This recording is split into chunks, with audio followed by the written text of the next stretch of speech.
The emotions of stress hormones, the survival emotions, are saying pay attention to what happened because you want to be prepared if it happens again. Turns out most people spend 70% of their life living in survival and living in stress, so they're always anticipating the worst case scenario based on a past experience. A habit is when you've done something so many times, the body knows how to do it better than the brain. Now you're stopping the body from being on its automation, on autopilot. And if the body's craving the feeling of unworthiness and you're stopping the body from feeling that way, and you're aware in your life how you speak, you're aware in your life how you're feeling, and you're checking in, you're saying, do I really want to feel this way?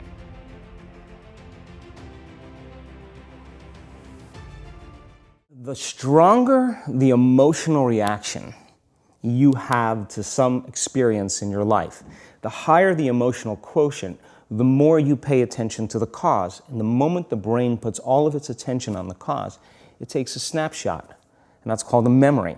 So long-term memories are created from very highly emotional experiences. So what happens then is that people think neurologically within the circuitry of that experience, and they feel chemically within the boundaries of those emotions. And so when you have an emotional reaction to someone or something, most people think that they can't control their emotional reaction. Well, it turns out if you allow that emotional reaction, it's called a refractory period, to last for hours or days, that's called the mood. I say to someone, hey, what's up? You say, I'm in a mood. Well, why are you in a mood? Well, I had this thing happen to me 5 days ago, and I'm having one long emotional reaction. If you keep that same emotional reaction going on for weeks or months, that's called temperament. Why is he so bitter? I don't know, let's ask him. Why is he so bitter?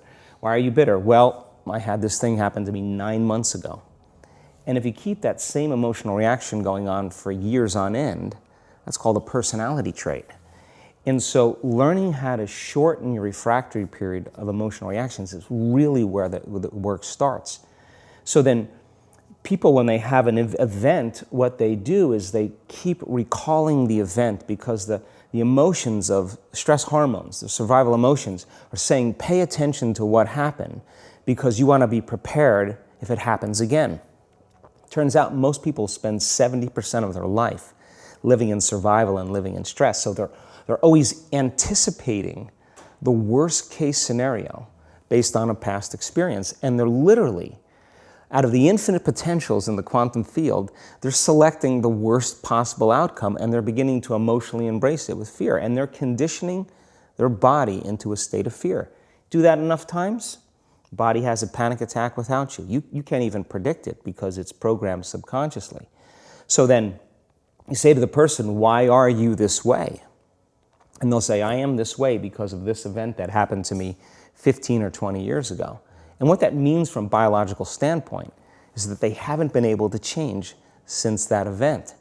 So then the emotions from the experience tend to give the body and the brain a rush of energy. So people become addicted to the rush of those emotions, and they use the problems and conditions in their life to reaffirm their limitation, so at least they can feel something. So now when it comes time to change, you say to the person, why are you this way? Well, every time they recall the event, they're producing the same chemistry in their brain and body as if the event is occurring, firing and wiring the same circuits and sending the same emotional signature to the body. Well, what's the relevance behind that? Well, your body is the unconscious mind. It doesn't know the difference between the experience that's creating the emotion and the emotion that you're creating by thought alone. So the body's believing it's living in the same past experience 24 hours a day, 7 days a week, 365 days a year. And so then when those emotions influence certain thoughts, and they do, and then those thoughts create the same emotions, and those same emotions influence the same thoughts, now the entire person's state of being is in the past. So then the hardest part about change is not making the same choices you did the day before, period. And the moment you decide to make a different choice, get ready because it's going to feel uncomfortable. It's going to feel unfamiliar. There's going to be some uncertainty. Why does it feel so uncomfortable? Is it because of the neurons that fire together, wire together, so there's like an easiness to that loop, just because literally, and you've talked very eloquently about this, the way that the neurons connect in the brain, how rapidly, I've seen you show footage of how rapidly those connections happen, which is pretty incredible. Is that what makes it so discomforting for people? I think that the bigger thing is that we keep firing and wiring those circuits. They become more hardwired. So you have a thought and then the program runs. But it's the emotion that follows the thought. If you have a fearful thought, you're going to feel anxiety. The moment you feel anxiety, your brain's checking in with your body and saying, yeah, you're pretty anxious. So then you start thinking more corresponding thoughts equal to how you feel. Well, the redundancy of that cycle conditions the body to become the mind. So now, when it comes time to change, a person steps into that river of change and they make a different choice, and all of a sudden, they don't feel the same way.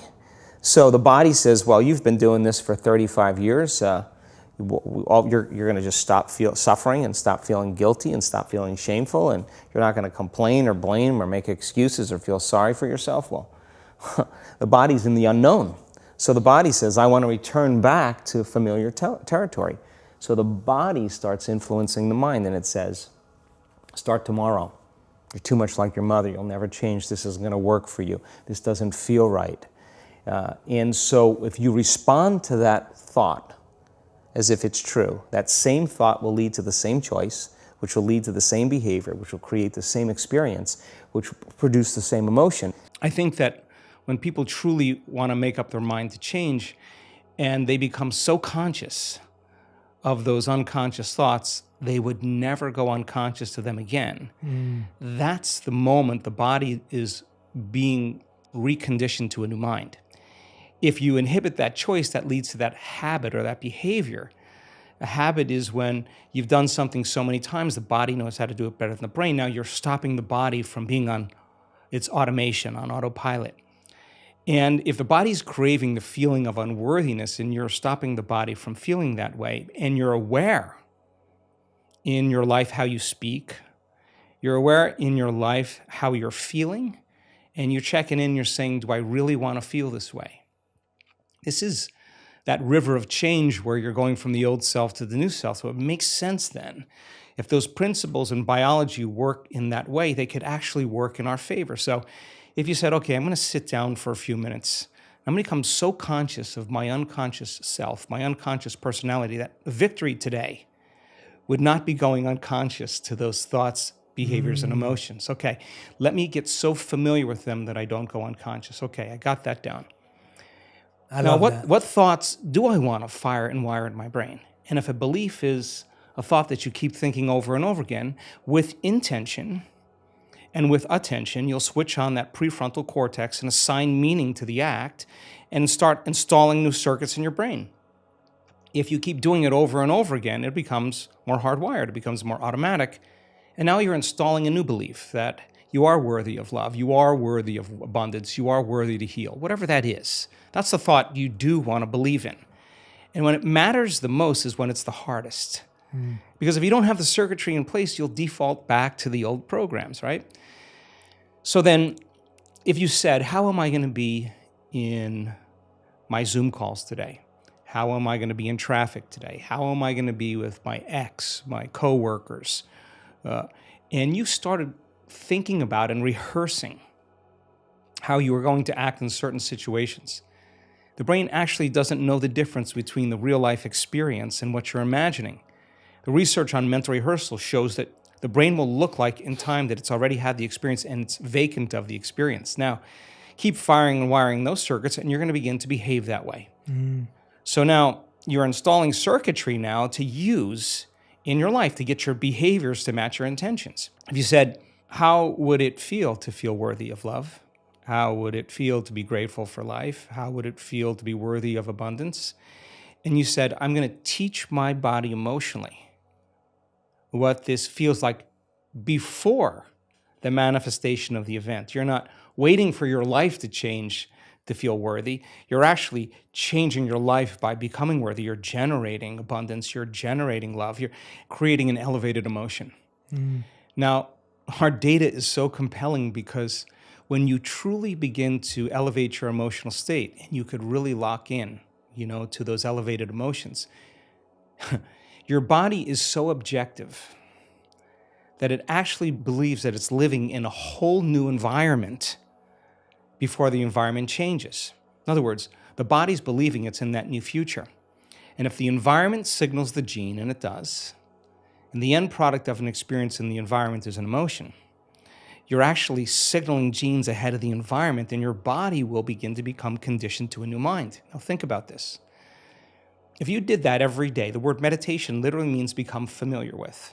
You become familiar with your old self, you become familiar with your new self, and you say, I'm not getting up until I feel this feeling.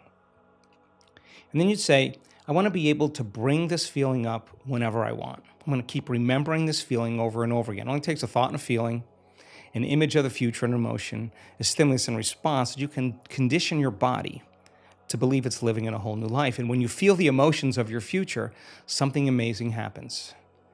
You're no longer in lack or separation, so you're no longer looking for the event to take away that feeling of lack or separation. Your body's actually believing it's in the event. And so then you're not looking for it. You feel like it's already happened. Get ready, because that's when your life begins to change.